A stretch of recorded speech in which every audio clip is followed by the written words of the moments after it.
নামাজ পড়ছে একজন ব্যক্তি, সে আল্লাহর সাথে সরাসরি কথা বলছে, তার পাশে কথা বলা জায়েজ নেই।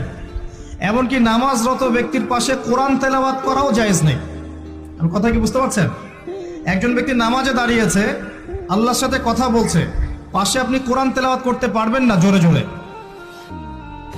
মনে মনে করতে হবে, করতে চাইলে মনে মনে করতে হবে। অনেক সময় মসজিদের ভিতরে দেখবেন নামাজ পড়া হচ্ছে, শোরগোল করছে।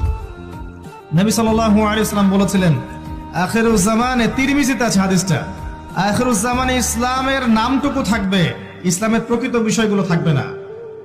কোরআনের মাসহাফ থাকবে, যে মাসহাফ, কোরআনের মাসহাফটা থাকবে, এর শিক্ষাগুলো থাকবে না। মসজিদগুলো হবে চাকচিক্যময়, কিন্তু মসজিদ হবে হেদায়েত শূন্য। আর চতুর্থ লাইনটা আরো ভয়ঙ্কর। 4 নম্বর লাইনে গিয়ে নবীজি বলেছেন সাল্লাল্লাহু আলাইহি ওয়াসাল্লাম, আসমানের নিচে জমিনের উপরে আল্লাহর সবচেয়ে নিকৃষ্ট সৃষ্টি হবেন এক শ্রেণীর আলেম, যাদের থেকে ফিতনা ছড়াবে এবং তাদের দিকেই ফিতনা ফিরে আসবে।